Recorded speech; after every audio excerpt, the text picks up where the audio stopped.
Every Cenat controversy explained Union Square giveaway riot. In early August 2023, Cenat announced a free giveaway in Union Square, Manhattan, promising gaming gear and PlayStation consoles to followers who showed up and answered questions. The announcement drew thousands of mostly young fans, but the event had no proper permit. There was no real crowd control or official coordination, and it quickly spun out of control. Large crowds flooded the park and nearby streets, and some property damage and assaults were reported. Multiple arrests followed, and the NYPD mobilized to disperse a dangerous situation, with at least 3 officers getting injured and 65 people arrested. Kai was detained by police at the scene and initially faced charges including incitement and unlawful assembly, but those charges were later resolved when he publicly apologized and paid $55,000 in restitution as part of a Manhattan DA agreement. The core of the public anger was straightforward because a hugely influential creator posted an open invitation to thousands without logistics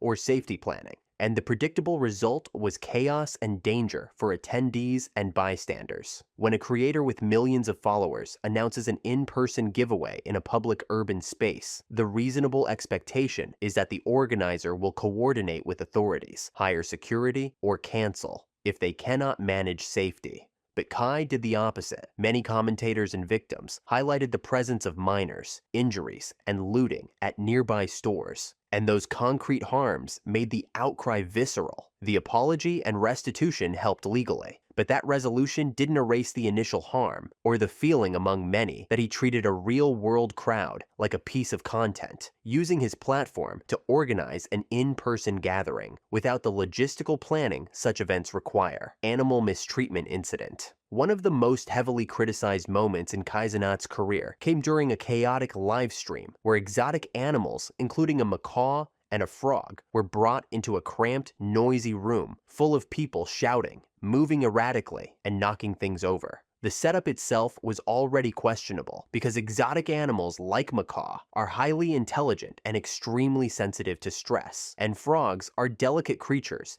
that can be injured or killed from even minor mishandling. In the clip that spread widely, the bird was seen perched nearby while loud commotion erupted, and at one point, furniture was knocked over dangerously close to it. The frog, reportedly inside a box on the table, was tossed across the room and narrowly avoided being crushed when an arcade machine tipped over. Someone did step in to protect it, but by then, the damage to public perception was already done. Viewers were furious, calling the scene brain rot content and garbage entertainment, with many saying that using animals as live props in such an uncontrolled, chaotic environment was inherently cruel. To critics, it didn't matter whether the harm was intentional, because the fact that no one made sure everyone in the room knew where the animals were or took steps to create a calm, safe environment showed negligence and disrespect. The noise, the commotion, and the reckless handling of the setting were seen as torment for the animals involved. For many people, this incident became a line in the sand and reinforced the idea that Kai's content often prioritizes spectacle over responsibility, even at the cost of living beings' well-being. The most biting critiques argued that how someone treats animals is a direct reflection of their character, and in this case, the takeaway for those viewers was ugly. The optics were so bad that some said they lost all respect for him, pointing out the absurdity of someone winning Streamer of the Year while being at the center of moments like this. Viewbotting allegations. The viewbotting accusations hit at the integrity of Kai's operation and his circle. High-profile streamer XQC publicly called out suspicious viewership patterns around Kai and his friends and affiliates, pointing to abrupt spikes in viewer numbers and unusually low engagement that did not match the totals. Those are the typical statistical red flags people watch for when they suspect fake viewers. The public reaction was angry because the accusation is not small, since viewbotting, if true, inflates perceived success and manipulates the marketplace that creators, sponsors, and competitors rely on. Fans who care about fairness and creators who have built audiences organically interpreted the spike as a potential shortcut that cheats other streamers and misleads fans. Kai defended him and his friends, and angrily responded rather than offering a clear, calm, evidence-backed explanation. And that defensive posture made the skeptics louder, because it looked like loyalty had replaced transparency. The reasonable expectation from the public's point of view was for data, third-party audits, or at least an open conversation about how such spikes happened. And the absence of that calm clarity fed the rumor mill and hardened the view that his team might be gaming the system. The result was reputational damage for Kai and his circle that is still hard to erase, with people pointing out suspicious patterns like streamers going from 1,000 viewers to 20,000 overnight, especially after collaborating with Kai. Nigeria school scandal. Kai announced a plan during his long subathon to donate a portion of his revenue to building a school in Makoko, Nigeria, sharing concept art,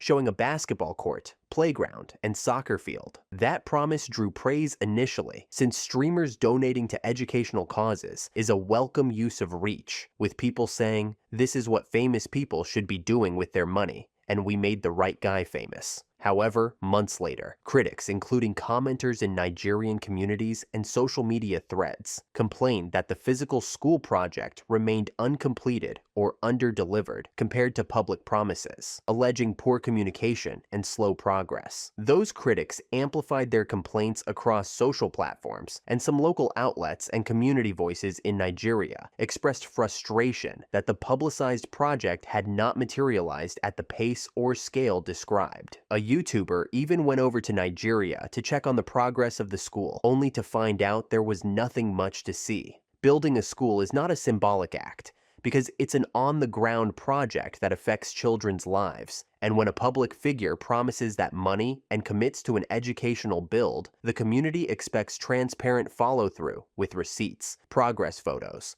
local partners, timelines, and fiscal accounts. When updates are vague or delayed and local voices report disappointment, people take notice, especially when the pledge is used as a headline driver for massive streams. The feeling is of being promised something important and being left waiting while the promoter moves on to the next content cycle. Team Water charity snub. The Team Water backlash came at a time when Cenat's reputation was already under heavy fire from other controversies, but this one was different because it wasn't about petty drama or jokes taken too far. It was about a humanitarian cause with real-world, life-changing impact. Mr. Beast's Team Water initiative is one of the most respected online charity campaigns ever, aiming to provide clean drinking water to millions of people around the globe. And at the time, the campaign had already raised the equivalent of over 8 million years worth of clean water for communities that previously had to drink from unsafe, contaminated sources.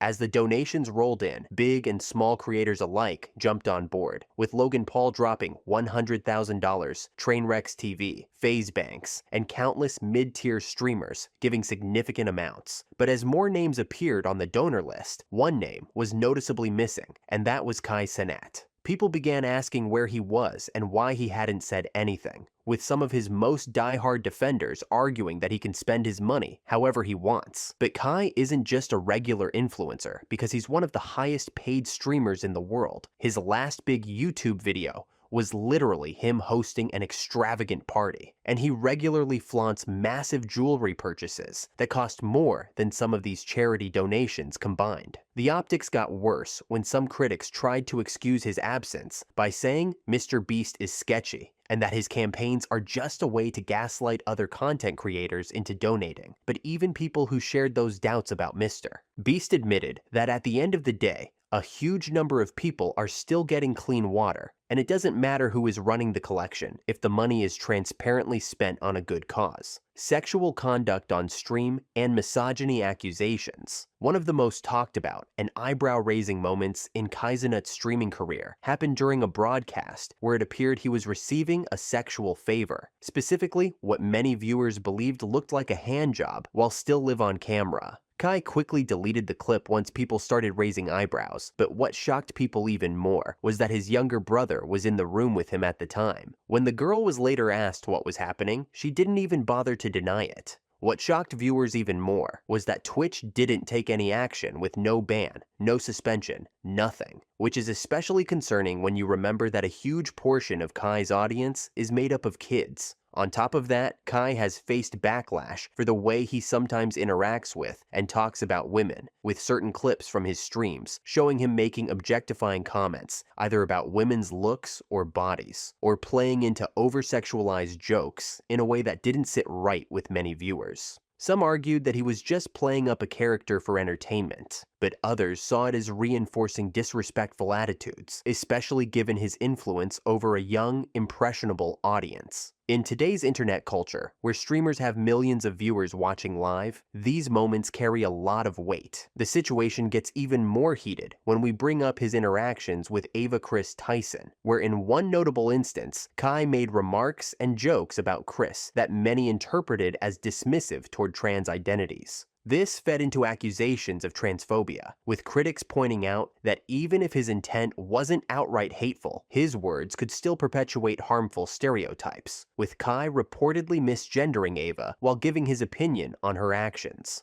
Covering for a friend accused of sexual assault, Cenat once again had received backlash for covering up for his friend who sexually assaulted a woman, even though all the evidence were pointing out that his friend was guilty. This was one of his most damaging scandals because he was accused of helping shield a friend despite evidence of sexual assault. Online backlash was massive, with many people saying Kai's silence and protection equaled complicity, and combined with other controversies, this cemented a narrative of him lacking accountability when friends are involved. Critics argue that his pattern of behavior shows someone who prioritizes loyalty to his circle over doing what's right, even when serious allegations are involved, and this unwillingness to hold friends accountable creates an environment where bad behavior gets protected instead of addressed.